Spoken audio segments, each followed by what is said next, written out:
Welcome student, my name is Mohammad Hasib Awan and you are watching my official YouTube channel.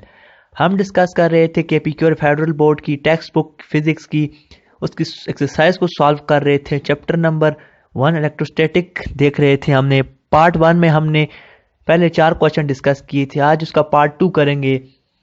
तो part 2 से question number 5 से लेकर question number 10 तक हम part 2 है, तो शुरू करते हैं। यूट्यूब चैनल सेकंड ईयर की फिजिक्स कर रहे थे। पहले 4 क्वेश्चन हमने पार्ट 1 में डिस्कस कर लिए थे, आप मेरे चैनल पे जाके देख सकते हैं। आज क्वेश्चन नंबर 5 डिस्कस करेंगे। हाउ कैन इलेक्ट्रिक पोटेंशियल, जिसको रिप्रेजेंट करते हैं डेल्टा वी से, be high when electric potential energy is relatively low. कह रहा है कि कैसे इलेक्ट्रिक पोटेंशियल हाई होगी जब इलेक्ट्रिक पोटेंशियल एनर्जी लो हो। कैसे इलेक्ट्रिक पोटेंशियल हाई होगी जब इलेक्ट्रिक पोटेंशियल एनर्जी लो हो। आंसर पे आते हैं, इसकी रीजन देखते हैं। हमें पता है कि electric potential energy is defined as work done on unit positive test charge to move it from one point to another in an electric field against the electric field intensity. Electric potential energy को हम इस तरह define कर सकते हैं कि किसी test charge में कोई वर्क डन हो, उसे एक पॉइंट से दूसरे पॉइंट तक मूव करने के लिए against the electric field intensity. Electric field intensity की अगेंस्ट, मतलब इलेक्ट्रिक फील्ड इंटेंसिटी की डायरेक्शन की अगेंस्ट उसे एक पॉइंट से दूसरी पॉइंट पर मूव किया जाए। वो जो वर्क उस चार्ज पे किया जाएगा वो किसकी फॉर्म में स्टोर होगा, इलेक्ट्रिक पोटेंशियल एनर्जी की। मैथमेटिकली इसको हम लिख सकते हैं del V is equal to work done per unit charge, या इसका दूसरा फार्मूला है, दूसरी डेफिनेशन होती है change in potential energy per unit charge.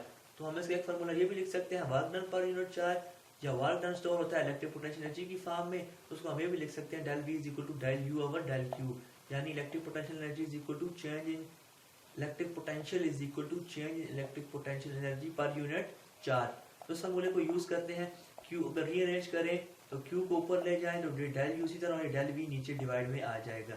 ये हमारे पास फाइनल रिजल्ट आ गया। ठीक है, इस रिलेशन से हम क्या ड्राइव कर सकते हैं कि देखें जो चार्ज क्यू है डायरेक्टली प्रोपोर्शन है डेल यू के। ये आपको नजर आ रहा है, चार्ज क्यू डायरेक्टली प्रोपोर्शन है डेल यू के, यानी चार्ज क्यू डायरेक्टली प्रोपोर्शन है electric potential energy del U के, और चार्ज क्यू इनवर्सली प्रोपोर्शन है डेल वी यानी इलेक्ट्रिक पोटेंशियल के। इस रिलेशन से हमने ये दो रिलेशन ड्राइव कर लिए। सो कंक्लूजन पे आते हैं।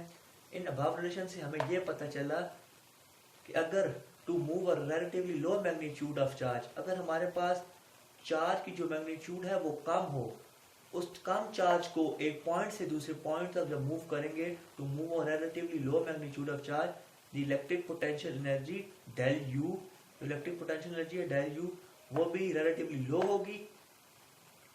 ठीक है, और इलेक्ट्रिक पोटेंशियल एनर्जी हाई होगी। वो क्यों होगी, देखें मैंने बात की to move a relatively low magnitude of charge, charge की मैग्नीट्यूड क्या हो, लो हो, क्यू क्या हो, कम हो। जब क्यू कम होगा तो del U electric potential energy भी कम होगी, क्योंकि Q is directly proportional to del U. Q कम डेल यू कम, क्यू कम डेल वी इलेक्ट्रिक पोटेंशियल ज्यादा, क्योंकि यहाँ पे इनवर्स रिलेशन है। इसका मतलब हमने डिराइव कर लिया कि जब electric potential del V high हो, ये डेल वी जब हाई हो तो इलेक्ट्रिक पोटेंशियल एनर्जी लो होगी। कब, जब मैग्नीट्यूड ऑफ चार्ज लो हो और हम लो मैग्नीट्यूड के चार्ज को मूव करें।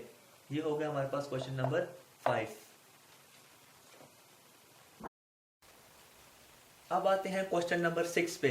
क्वेश्चन नंबर 6 कह रहा है can the potential of a non uniform charge sphere be the same as that of a point charge. कह रहा है जो नॉन यूनिफॉर्म चार्ज स्फीयर है हमारे पास, उसकी जो पोटेंशियल है, जो उसकी वजह से जो इलेक्ट्रिक पोटेंशियल है वो बिल्कुल सेम है जो पॉइंट चार्ज की वजह से जो इलेक्ट्रिक पोटेंशियल है, यानी इन दोनों की इलेक्ट्रिक पोटेंशियल सेम है। तो इसका आंसर है no, the potential of a non uniform charge sphere is not same as that of point charge, कि इन दोनों की जो पोटेंशियल है वो सेम नहीं है। उसकी रीजन देखते हैं सेम क्यों नहीं है। ये मुख्तलिफ यूट्यूब पर भी आंसर कई लोगों ने यस में दिया है, लेकिन इसका आंसर नो है।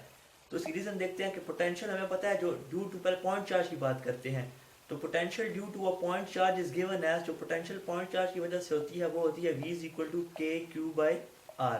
ठीक है, ये पोटेंशियल का फार्मूला आपने याद रखना है। ये पॉइंट चार्ज की वजह से ये होती है पोटेंशियल। तो potential due two point charge Q जो है वो, ये पॉइंट चार्ज क्यू की वजह से पोटेंशियल है वो हमारे पास कांस्टेंट रहती है। किस वक्त, for same value of R, जब आर की वैल्यू सेम हो और फील्ड क्या हो, यूनिफॉर्म इलेक्ट्रिक फील्ड हो। और इलेक्ट्रिक फील्ड क्या हो, यूनिफॉर्म हो। पोटेंशियल की वैल्यू कांस्टेंट रहती है, सेम रहती है, जिस वक्त आर की वैल्यू सेम हो और इलेक्ट्रिक फील्ड यूनिफॉर्म हो। यूनिफॉर्म इलेक्ट्रिक फील्ड, एक यूनिफॉर्म इलेक्ट्रिक फील्ड होती है, एक non uniform electric field. Uniform electric field वो होती है जिसमें मैग्नीट्यूड जो है इलेक्ट्रिक फील्ड का मैग्नीट्यूड कांस्टेंट रहे, magnitude of electric field constant रहे, तो वो यूनिफॉर्म इलेक्ट्रिक फील्ड होती है। तो पोटेंशियल पॉइंट चार्ज की कांस्टेंट रहेगी आर की सेम वैल्यू के लिए, और जब इलेक्ट्रिक फील्ड भी यूनिफॉर्म होगी। ठीक है, हम जानते हैं इलेक्ट्रिक फील्ड इंटेंसिटी और इलेक्ट्रिक पोटेंशियल के दरमियान relation E is equal to V by R। ठीक है, E is equal to V by R। Change in electric potential with respect to distance from source charge is known as electric field intensity. यहाँ से हम देख सकते हैं in case of sphere के case में इस रिलेशन के अकॉर्डिंग अगर फील्ड हमारे पास नॉन यूनिफॉर्म हो, क्योंकि बात यहाँ पे कर रहे हैं नॉन यूनिफॉर्म चार्ज स्फीयर, जो इलेक्ट्रिक फील्ड है वो क्या है, नॉन यूनिफॉर्म है स्फीयर के केस में। तो फील्ड अगर नॉन यूनिफॉर्म होगी, नॉन यूनिफॉर्म फील्ड का मतलब उसकी मैग्नीट्यूड वेरी करेगी। जब मैग्नीट्यूड ऑफ इलेक्ट्रिक फील्ड ये ई वेरी यहाँ पे जब करेगा तो इलेक्ट्रिक पोटेंशियल आल्सो वेरी करेगी, क्योंकि ई और वी आपस में डायरेक्ट रिलेशन है इनका। जब मैग्नीट्यूड ऑफ ई वेरी होगी मतलब स्फीयर के केस में जब फील्ड नॉन यूनिफॉर्म होगी इलेक्ट्रिक फील्ड वेरी करेगी, तो फिर इलेक्ट्रिक पोटेंशियल वी भी है वो वेरी करेगी। पॉइंट चार्ज के केस में इलेक्ट्रिक पोटेंशियल कांस्टेंट थी जब यूनिफॉर्म इलेक्ट्रिक फील्ड हो, लेकिन इस केस में इलेक्ट्रिक फील्ड वेरी करेगी। ठीक है, इलेक्ट्रिक फील्ड वेरी करेगी तो इलेक्ट्रिक पोटेंशियल भी वेरी करेगी। इसका मतलब इस केस में जो इलेक्ट्रिक पोटेंशियल कांस्टेंट रहेगी, सेम रहेगी। ठीक है, जब यूनिफॉर्म इलेक्ट्रिक फील्ड होगी, लेकिन इस केस में magnitude of electric field very करेगी तो जो इलेक्ट्रिक पोटेंशियल है वो भी आल्सो वेरी करेगी। इस केस में स्फीयर के केस में इलेक्ट्रिक पोटेंशियल वेरी करेगी, नॉन यूनिफॉर्म चार्ज स्फीयर के केस में इलेक्ट्रिक पोटेंशियल वेरी करेगी, और पॉइंट चार्ज के केस में इलेक्ट्रिक पोटेंशियल जो सेम रहेगी V is equal to KQ/R जब फील्ड यूनिफॉर्म होगी। तो इस कंक्लूजन पे आते हैं। इसका मतलब यह है कि इलेक्ट्रिक पोटेंशियल जो है नॉन यूनिफॉर्म चार्ज स्फीयर और पॉइंट चार्ज की सेम नहीं है।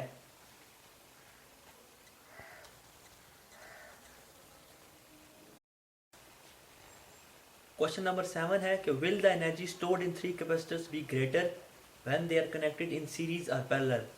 कह रहा 3 कैपेसिटर को हम अगर कनेक्ट करें, सीरीज में कनेक्ट करें तो उसकी एनर्जी ज़्यादा होगी या पैरेलल में कनेक्ट करें। इसका आंसर है अगर पैरेलल कम्बिनेशन में उसे कनेक्ट किया जाए कैपेसिटर्स, 3 कैपेसिटर्स को, तो उनकी एनर्जी ज़्यादा होगी as compare to series combination. क्योंकि हमें पता है सीरीज कम्बिनेशन में इक्विवेलेंट कैपेसिटेंस इसकी इक्वल होती है 1/C1 plus 1/C2 plus 1/Cn। ठीक है, इसका मतलब यह इक्विवेलेंट कैपेसिटेंस सीरीज कम्बिनेशन के केस में हमेशा लेस होगी किसी भी इंडिविजुअल कैपेसिटर की कैपेसिटेंस से। मतलब हमारे पास C1 जो कैपेसिटेंस है, पहले कैपेसिटर की जो कैपेसिटेंस है C1, उससे इक्विवेलेंट कैपेसिटेंस लेस होगी, always less than that of individual capacitance. लेकिन पैरेलल कम्बिनेशन के केस में इक्विवेलेंट कैपेसिटेंस हमेशा किसी भी इंडिविजुअल कैपेसिटेंस से ज़्यादा होगी। तो हमें पता है कि एनर्जी स्टोर्ड ऑन कैपेसिटर, कोई फार्मूला जो जब कैपेसिटर में एनर्जी स्टोर हो तो उसका फार्मूला क्या होता है, इज इक्वल टू 1/2CV²। ये फार्मूला आपने याद रखना है। तो सीरीज कम्बिनेशन के केस में voltage V will drop depending upon capacitor value. Voltage V जो होती है वो सेम नहीं रहती। मतलब हमें 3 कैपेसिटर सीरीज में लगाए हुए हैं, तो पहले कैपेसिटर के अकॉर्डिंग जो वोल्टेज होगी वो V1 होगी, दूसरे के अकॉर्डिंग V2, तीसरे के अकॉर्डिंग V2। जितने ज़्यादा कैपेसिटर होंगे उतनी ज़्यादा वोल्टेज ड्रॉप होगी। यहाँ पे ये लिखा हुआ है voltage V will depend upon capacitor values, और and equivalent capacitor is also less in series combination. और इक्विवेलेंट कैपेसिटर सीरीज कम्बिनेशन में लेस होगी इंडिविजुअल कैपेसिटर्स के मुकाबले में। इसका मतलब है वोल्टेज भी कम होगी क्योंकि ड्रॉप होती जाएगी। यहाँ पे ये जो टर्म है यहाँ पे वोल्टेज भी कम होगी और इक्विवेलेंट कैपेसिटर्स भी, अभी दोनों टर्म का कम होगी। उसका मतलब एनर्जी जो स्टोर्ड होगी वो इक्विवेलेंट जो एनर्जी स्टोर्ड होगी सीरीज कम्बिनेशन के केस में वो कम होगी। पैरेलल कम्बिनेशन के केस में वोल्टेज तमाम के तमाम कैपेसिटर के दौरान 1, 2, 3 जो कैपेसिटर पैरेलल में लगे होंगे उसमें सेम रहेगी, V सेम रहेगा, और इक्विवेलेंट कैपेसिटेंस जो होगी वो इंक्रीज होगी, इक्विवेलेंट कैपेसिटेंस ज़्यादा होगी इंडिविजुअल कैपेसिटेंस के केस में। इसका मतलब सीरीज कम्बिनेशन के केस में इस टर्म में V तो सेम रहेगा लेकिन इक्विवेलेंट कैपेसिटेंस ज़्यादा होगी। जब इक्विवेलेंट कैपेसिटेंस ज़्यादा होगी उसका मतलब जो एनर्जी स्टोर्ड होगी पैरेलल कम्बिनेशन के केस में वो भी ज़्यादा होगी इस रिलेशन के अकॉर्डिंग। तो यहाँ पे कंक्लूजन में यही लिखा हुआ है कि energy stored in 3 capacitors are greater when they are connected in parallel.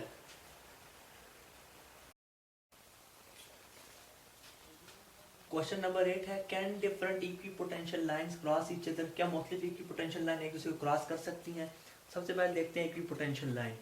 A line drawn in an electric field which passes through such point that has same value of electric potential।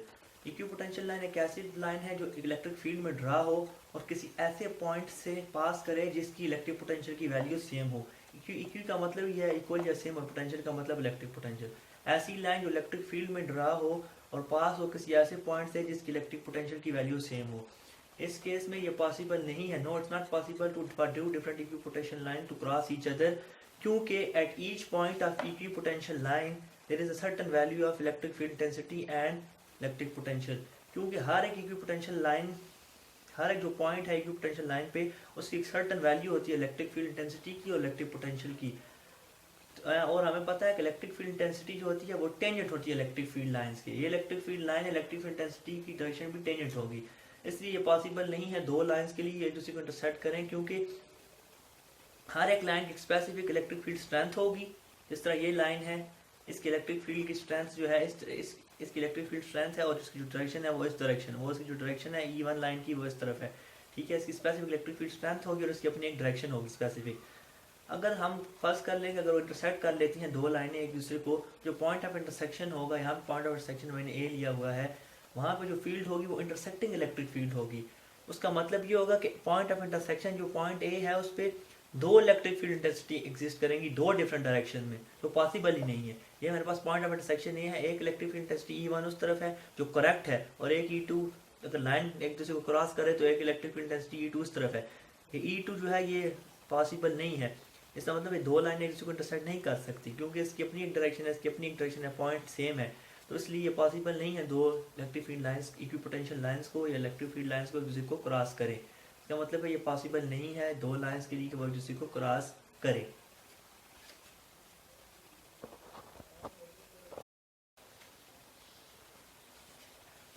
Question number 9 है, water has a large dielectric constant but rarely used in capacitor. कह रहा पानी की जो dielectric constant की value है बहुत ज़्यादा है, इसीलिए वो कभी कभार कैपेसिटर में इस्तेमाल होता है, या बहुत कम या ना होने के बराबर कैपेसिटर में इस्तेमाल होता है। क्यों? उसकी रीज़न ये है क्योंकि वाटर का लार्ज डाइलेक्ट्रिक कांस्टेंट है, जो लार्ज डाइलेक्ट्रिक कांस्टेंट वाले मटेरियल होते हैं वो इलेक्ट्रिक फील्ड को रिड्यूस कर देते हैं, इलेक्ट्रिक फील्ड को और वोल्टेज को between charge plate of capacitor. वो दो कैपेसिटर की जो प्लेट्स होती हैं, पैरेलल प्लेट कैपेसिटर अगर हो तो उसके दरमियान जो इलेक्ट्रिक फील्ड है उसको भी रिड्यूस कर देती हैं और वोल्टेज उनके दरमियान जो होती है उसे भी रिड्यूस कर देती हैं। अच्छा, डाइलेक्ट्रिक कांस्टेंट एक ऐसा इंसुलेटिंग मटेरियल होता है जो दो कैपेसिटर की प्लेट में इस्तेमाल होता है, जो कैपेसिटेंस को इंक्रीज या डिक्रीज कर सकता है, ठीक है। तो वाटर की लार्ज डाइलेक्ट्रिक कांस्टेंट की वैल्यू होती है जो ये रिड्यूस कर देता है इलेक्ट्रिक फील्ड और वोल्टेज को between charge plates of a capacitor. क्योंकि वाटर हमारे पास हम जानते हैं पोलर सब्सटेंस है। पोलर सब्सटेंस का मतलब है it molecules behave like permanent dipole. इसके जो मॉलिक्यूल हैं ये परमानेंट डायपोल की तरह बिहेव करते हैं। H2 है, H पर पॉजिटिव और OH पे नेगेटिव आ जाता है चार्ज, तो परमानेंट डायपोल बिहेव करते हैं और ये पोलराइज हो जाते हैं even in the absence of electric field. अगर इलेक्ट्रिक फील्ड ना भी हो तो तब भी उसकी एब्सेंस में भी ये पोलराइज हो जाते हैं, मतलब पोल्स बना देते हैं। तो कह रहा है कि water has high relative permittivity, water की जो रिलेटिव परमिटिविटी की वैल्यू है वो बहुत ज़्यादा है, या डाइलेक्ट्रिक कांस्टेंट बहुत ज़्यादा है। So it will reduce the electric field, so ये इलेक्ट्रिक फील्ड को रिड्यूस कर देगा and capacitor can't charge properly. जब इलेक्ट्रिक फील्ड दो प्लेट्स के दरमियान कम हो जाएगी तो उन प्लेट्स पे जो चार्ज है वो स्टोर नहीं हो सकेगा मैक्सिमम, और सही तरह वो कैपेसिटर चार्ज नहीं हो सकेगा, इसीलिए हम वाटर को यूज़ नहीं करते। और अगर as compare to solid dielectric देखें, solid dielectric is used in capacitor which helps in keeping the plates close to each other without touching। Solid dielectric इस्तेमाल होता है, प्लेट्स को करीब करीब रखता है और टच किए बगैर, तो इसका रिजल्ट ये होता है कि कैपेसिटर चार्ज हो जाता है मैक्सिमम एक्सटेंट तक। सो हम कंक्लूड ये करते हैं कि वाटर को हम यूज़ नहीं, कैपेसिटर में यूज़ नहीं करते या बहुत कम यूज़ करते हैं इन फॉलोइंग रीजन की वजह से, क्योंकि इसका रिलेटिव परमिटिविटी डाइलेक्ट्रिक बहुत ज़्यादा है जो रिड्यूस कर देता है इलेक्ट्रिक फील्ड को दो प्लेट्स के दरमियान। उसके कंपेरिजन में हम सॉलिड डाइलेक्ट्रिक को यूज़ करते हैं जो कैपेसिटर की प्लेट को पास रखता है, ठीक है, और चार्ज कर देता है कैपेसिटर को मैक्सिमम एक्सटेंट तक।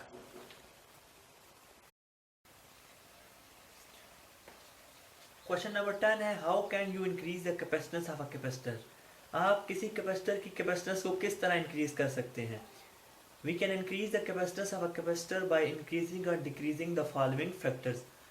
हम कैपेसिटर की कैपेसिटेंस को इंक्रीज या डिक्रीज कर सकते हैं मुख्तलिफ फैक्टर्स को चेंज कर से। करके जो फैक्टर्स कैपेसिटेंस को अफेक्ट करते हैं वो कौन से हैं। मैथमेटिकली कैपेसिटेंस को हम लिख सकते हैं C is equal to A into epsilon naught E या epsilon naught into relative permittivity over D। Mathematical formula capacitance का आप याद रखेंगे तो ये सारा क्वेश्चन हल हो जाएगा। ये मैथमेटिकली हम कैपेसिटेंस को लिख सकते हैं इस तरह, ठीक है। इस रिलेशन से हमें जान पता चलता है हमें कैपेसिटेंस डायरेक्टली प्रोपोर्शन है एरिया के, इक्वेशन 1 आ गई। कैपेसिटेंस डायरेक्टली प्रोपोर्शन है E यानी रिलेटिव परमिटिविटी के, दूसरी इक्वेशन आ गई। कैपेसिटेंस इनवर्सली प्रोपोर्शन है 1/d के, तो सेपरेशन बिटवीन प्लेट्स है, तो ये इक्वेशन 3 आ गई। ये जो एप्सिलॉन नॉट दरम्यान में आपको नजर आ रहा है ये हमारे पास कांस्टेंट है, जैसे हम परमिटिविटी या फ्री स्पेस कहते हैं, जिसकी वैल्यू 8.85 मल्टीप्लाई बाई 10⁻⁻12 होती है। तो ये हमारे पास 3 रिलेशन आ गए। कंक्लूड हम ये करेंगे, अगर हम कैपेसिटेंस ऑफ कैपेसिटेंस को इंक्रीज करना चाहते हैं तो हम इंक्रीज करेंगे cross sectional area of plates. हम प्लेट्स के क्रॉस सेक्शनल एरिया को इंक्रीज करेंगे, कैपेसिटेंस इंक्रीज हो जाएगी क्योंकि डायरेक्ट रिलेशन है। हम कैपेसिटेंस को इंक्रीज कर सकते हैं by increasing the relative permittivity और डाइलेक्ट्रिक कांस्टेंट। हम कोई ऐसा मटेरियल यूज करें जिसकी रिलेटिव परमिटिविटी ज़्यादा हो, ये डाइलेक्ट्रिक कांस्टेंट की वैल्यू जिससे ज़्यादा हो, तो कैपेसिटेंस हमारे पास ज़्यादा हो जाएगी, ठीक है। We can also increase the capacitance of capacitor by decreasing separation और डिस्टेंस बिटवीन कैपेसिटर प्लेट्स। अगर हम कैपेसिटर प्लेट्स, दो प्लेट्स के दरमियान डिस्टेंस को रिड्यूस कर दें, यानी D को कम कर दें दो प्लेट्स के दरमियान, तो हमारे पास जो कैपेसिटेंस है वो इंक्रीज हो जाएगी क्योंकि इनके दरमियान इनवर्स रिलेशन है। तो इन तीनों फैक्टर्स को चेंज करने से हमारे पास कैपेसिटर चेंज होती है। और हमने बता दिया कि इन दोनों को, ये जो ऊपर वाले दो फैक्टर्स हैं, इन दोनों को जब इंक्रीज करेंगे तो कैपेसिटेंस इंक्रीज होगी, और डिस्टेंस सेपरेशन या डिस्टेंस बिटवीन टू प्लेट्स को डिक्रीज करेंगे तो कैपेसिटेंस इंक्रीज होगी। यहाँ तक थी आज की एक्सरसाइज। चैप्टर 11 हमारा इलेक्ट्रोस्टैटिक खत्म हो गया है। तो मेरे चैनल को लाइक करें, शेयर करें, सब्सक्राइब करें और बेल के आइकन को प्रेस करें ताकि अगली आने वाली वीडियोस आपको जल्द से जल्द मिल सकें। Thank you very much, thanks a lot.